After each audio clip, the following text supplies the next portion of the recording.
Welcome to Discovering. As a born and raised Youper, it is no surprise that my favorite food is the pasty.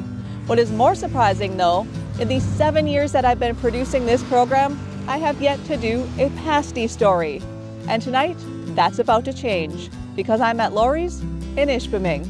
We started April 5th, 1946, so that'll be our 80th birthday. Plus an annual ice fishing clinic held for women. Knowledge is really the key and power to help people get out there. So sit back and relax. It's Monday night and it's time for Upper Michigan's very own Discovering. The secret streams that flow beneath the cliffs of colored stone. Forests thick and healthy with birch and pine and oak. Surrounded by the greatest lakes this world has ever known. The black bear's awesome presence as he roams the hills and fields. Call of the timber wolf, the loon's lonesome trill. The eagle soaring high above, the trout lies deep and still. These are what I treasure, the only way I measure feelings that I have for this fine land. There is so much to discover when you're a long-time lover of northern Michigan.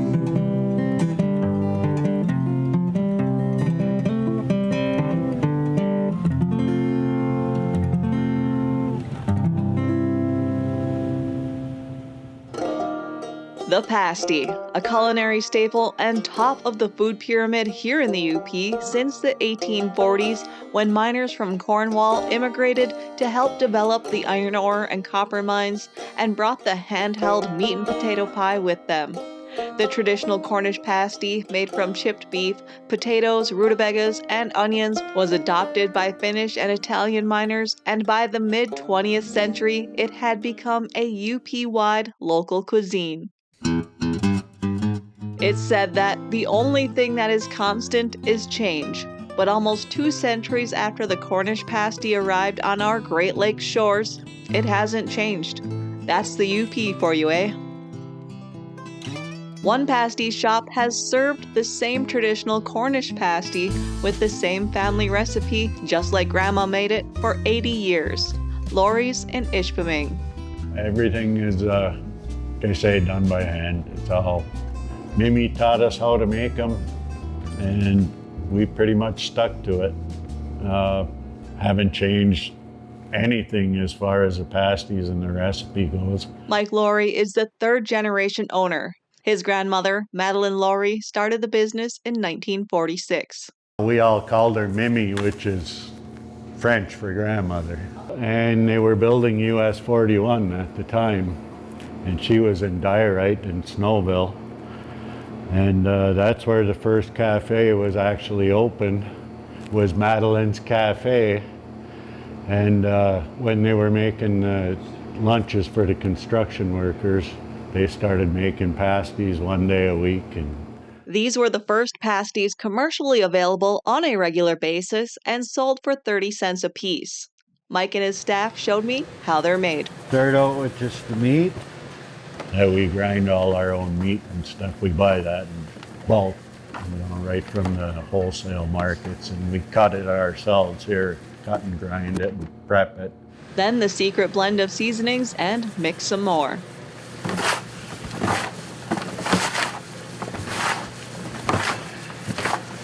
Onions and rutabagas. And we give that a mix in there.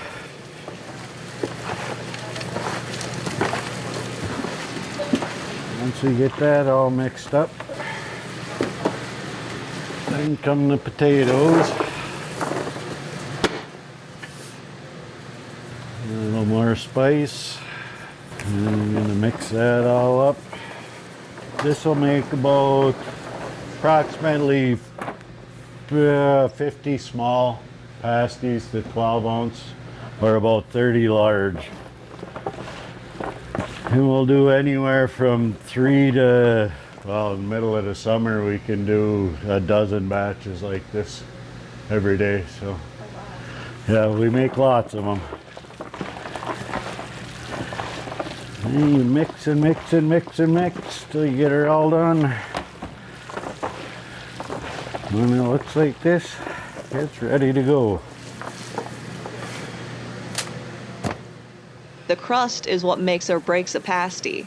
It's a basic pie crust recipe, nothing fancy. Flour, lard, water, and salt. Impressive thing is yet to see. Wait till you see how fast Rachel whips these up. Now you put pressure on me. Yeah, I know.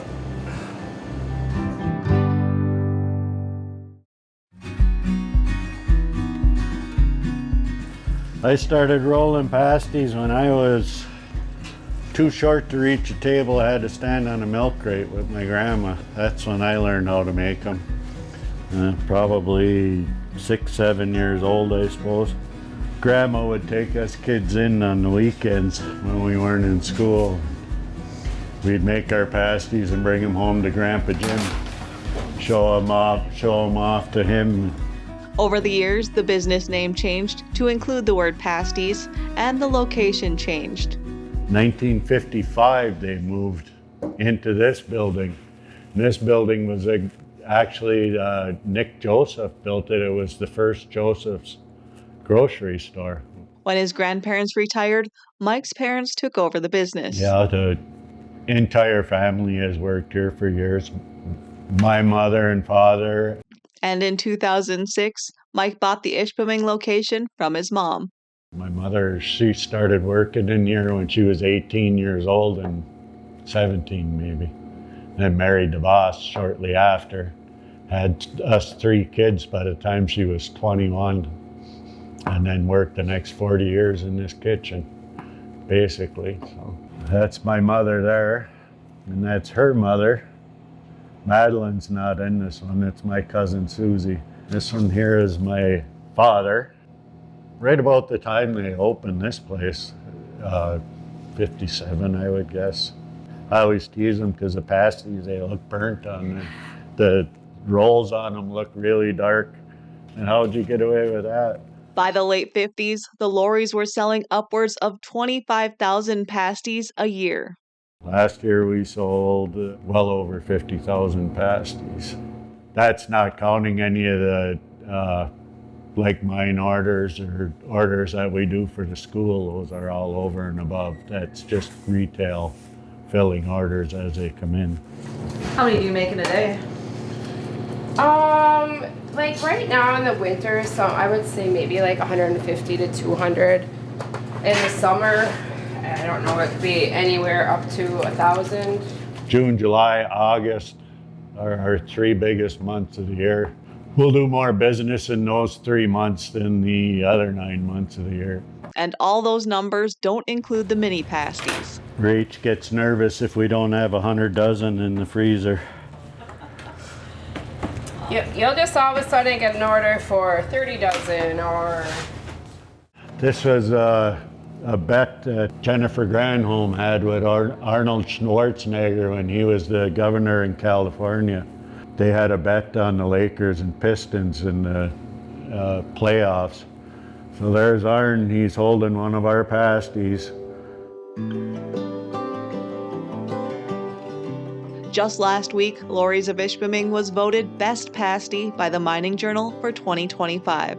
One year in the middle 2010s, 15, 16, something like that, Gene Case and Marquette beat us for the best pasty. Other than that, we've won every year since 2006. Back in 2021, I think they started the best of the best, and they separated the 2 shops, the Ishpeming store and the Marquette store were both nominated because we had the pizza line and stuff. So they separated the stores, and I haven't lost it since. They also took home Best Kudigi this year and have been a finalist for Best Pizza, all made from scratch as well. Mike whipped me up a breakfast pizza while I was there that morning, and it's prize-winning in my opinion.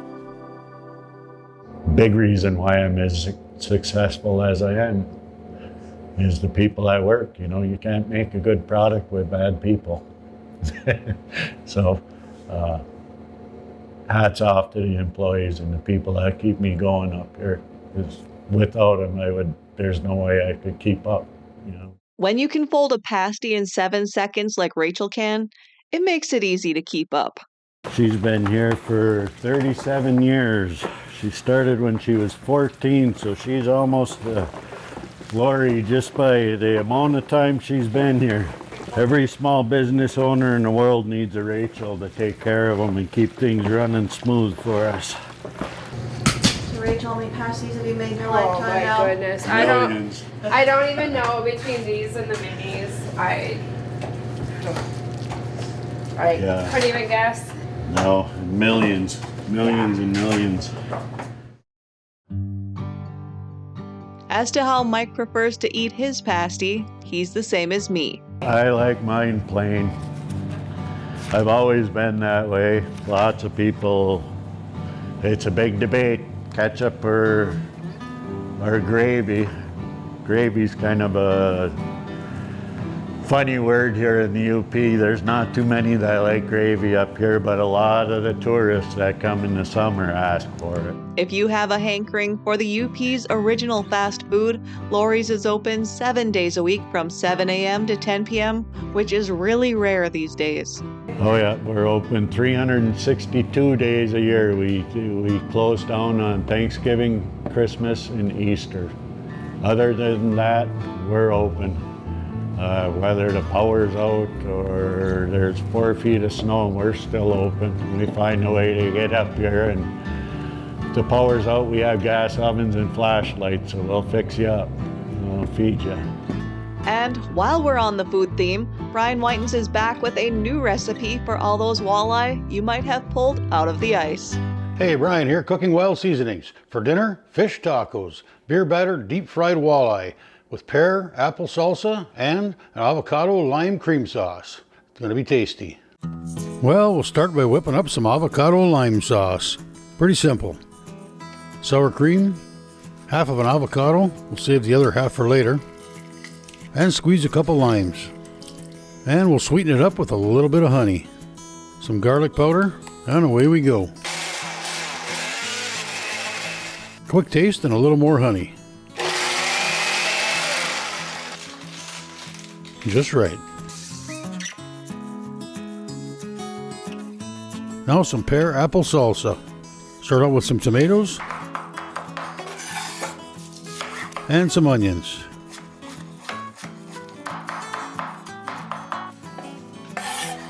And we'll throw in a jalapeno. From there you can pretty much add anything you like. I had some apples left over, so we'll chop one up and toss it in.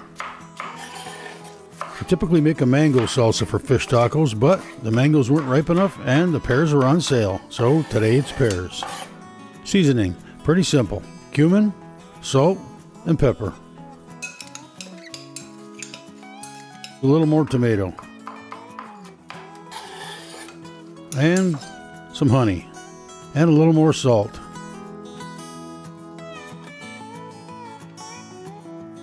Perfect. Now time for the star of the show. You can use any fish you like, of course, or shrimp works great as well. We're using some delicious Lake Michigan walleye. And we're using Cooking Wild Seasonings original fish batter. If you want a little more flavor, grab some lightly seasoned. Give them a good dusting of dry batter before you add the liquid. I'm using beer. And I'm going to keep it nice and thin. Into the oil they go. While the fish are cooking, we'll brown up a couple of tortillas.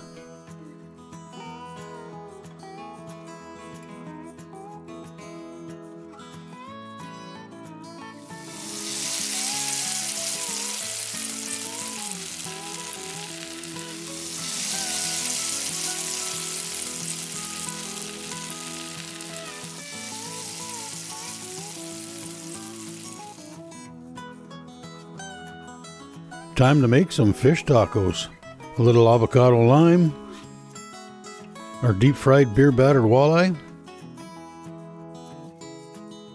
a little bit of slaw, apple pear salsa, the other half of our avocado. Top it off with a little more avocado lime sauce, and there you have it. Deep fried beer battered walleye with apple pear salsa, slaw, avocado, and topped off with avocado lime sauce. My only suggestion, make more than 2. Things don't always go as planned, especially in the outdoors, and especially when it's ice fishing. Even though conditions did not allow for much fishing, the Upper Michigan women anglers hosted a successful ice fishing clinic earlier this winter. It's our second annual Women's Ice Fishing Clinic, hosting it here, Little Beatty Knock. Corey Berrigan started the Upper Michigan Women Anglers Club immediately after seeing the positive response from last year's event. We go from 40 women last year to 70 that registered for this clinic, and now the Upper Michigan Women Anglers, we're pushing 530 members. But it's basically getting like-minded gals together, teach people that have never fished before we have captains that charter, we have guides, we have expert professional anglers who do tournaments. So, and it's, helping each other, basically sharing knowledge and sharing tips, and just, it's amazing the friendships already just from this weekend that you can see developing, the connections that all these ladies are making. It's pretty cool. Those 70 women came from across the UP in Wisconsin to learn everything they need to know to have a safe and successful ice fishing trip. So we kicked it off Friday. We were very fortunate here we have Delta County Search and Rescue with our sheriff department. So Friday night was focused on ice safety. It was a very in-depth presentation by Delta County Search and Rescue.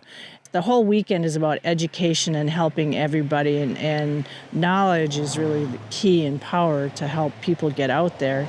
So Saturday morning was dedicated to education and classes. We talked about pros and cons of all the different types of augers, to bait. We talked knots and lines, when to use monofluorocarbon or braid.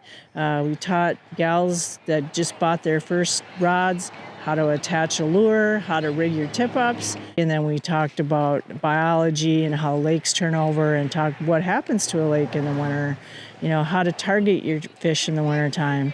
I couldn't ask for a better crew to help teach all these gals how to do the ins and outs of ice fishing and help them get started, or just learn new skills on top of what they already do know. A week prior to the event, ice conditions were perfect. And then a warm spell with rain and more rain, and ice conditions deteriorated along the shoreline with a foot or more of water and slush on top of the ice. So standing water and slush does not bode well for newer ice anglers that don't necessarily have the appropriate footwear to get out there. So we did more hands-on, and then we had a great break. We went over to the Rapid River Pub for pizza.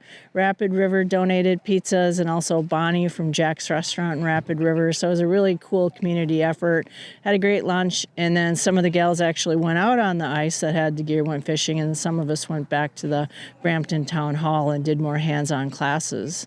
Some ladies did venture out. Lindsay Reynolds of Escanaba caught the one walleye of the day. Back on dry land, the ladies enjoyed campfires and food provided by Vagabonds Resort. Corey and her team were quick to pivot and made new plans for the second day. So we improvised, went back to Jack's. We took over the whole back room, had a fun breakfast, talked fishing again, networking. After breakfast, the ladies got a tour of Beaver's Lures, a woman-owned fishing lure company in Escanaba. I reached out to Caitlin and I said, hey, can we come and tour your new place? So we just had a fun tour. Caitlin gave us a very informative tour of her operation here, looked at a bunch of different lures, and the gals did a little shopping. Let's hope that next year the third time is the charm and the weather and ice cooperate. Typically, this time of year, we have pretty decent ice, and it's just our community. It's a great place to hold a venue like this between restaurants and bait shops and places for people to stay, resorts, motels, hotels. It's just location, mostly because of the fishing and accommodations. And we have a great community here. And it's proven this weekend by how everybody helped each other. It's just, I loved it. It was awesome. That's all for tonight, and I hope to see you right back here next week for Upper Michigan's very own Discovering.